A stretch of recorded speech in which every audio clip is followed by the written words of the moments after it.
High guys, welcome to my channel. तर आज मी काकडीचे थालीपीठ बनवत आहे माझ्या न्यू चॅनलवरती.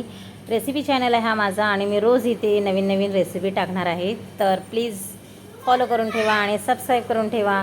तर त्यासाठी मी 1 kg थोडी काकडी घेतली. ती थोडीशी म्हणजे जठर म्हणतात ना तशी आहे आणि त्याला किसून टाकलं बारीक. त्याच्यानंतर कोथिंबीर, मिरची आणि सांबार टाकून सांबार कोथिंबीर एकच आहे आणि कढीपत्ता टाकला त्याच्यानंतर त्याच्यात मी मीठ टाकलं, हळद टाकली आणि तिखट टाकलं चवीनुसार आणि जिरा.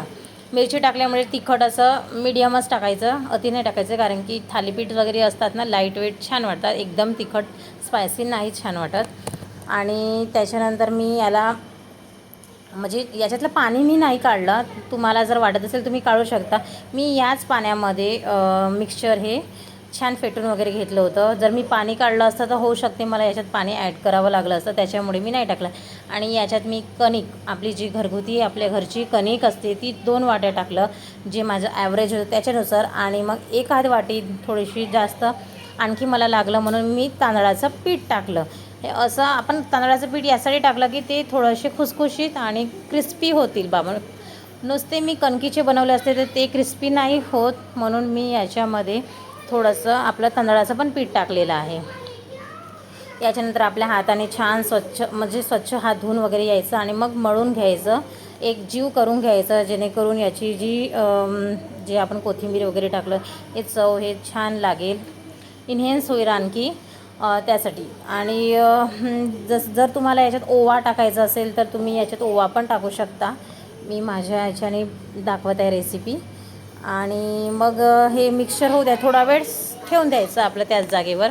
आणि थोडंसं मला असं वाटलं तांदळाचं पीठ टाकायचं आहे म्हणून मग थोडंसं तांदळाचं पीठ टाकलं क्रिस्पीनेससाठी, कारण की याच्यातलं वॉटर मी काढलं नव्हतं, तर त्याचं कन्सिस्टन्सी मला ॲडजस्ट करायची होती, त्याच्यामुळे मग आणखी थोडं टाकलं मी तांदळाचं पीठ. अशा प्रकारे झालं. एका बाजूला मी लोखंडी तावा घेतला, त्याच्यात गरम तावा केला, थोडं पाणी शिंपून घेतलं जेणेकरून ते गरम झालं आहे, त्याला नॉर्मल टेम्परेचरवर आणलं. त्याच्यात थोडंसं पळीभर तेल टाकलं आणि तेल टाकल्यानंतर मी जे आपलं बॅटर रेडी आहे ते टाकून घेणार ताव्यावर आणि हाताने पसरवणार. आपण नॅपकिन वगैरे जे करतात ना आजकाल थालीपीठ नॅपकिनमध्ये टाकून आणि मग डायरेक्टली ते नॅपकिन इथे तसं पण करता येते, पण मला ही टेक्निक इझी वाटते तर मी ह्याच प्रकारे करते.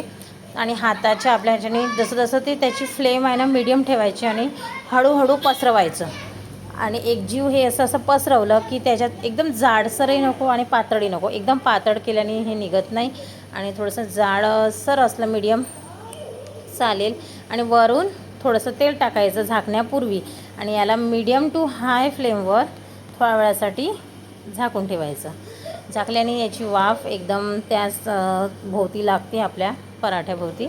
आणि त्याच्यानंतर मग झाकून ठेवल्यानंतर थोड्या वेळाने आपण याला चेक करूया की झालं की नाही आहे.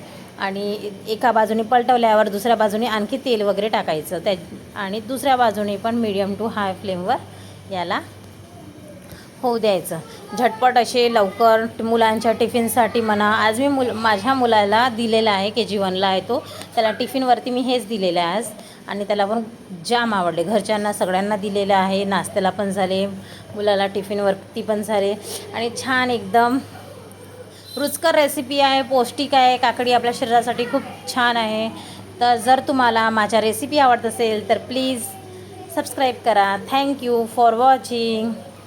Bye bye.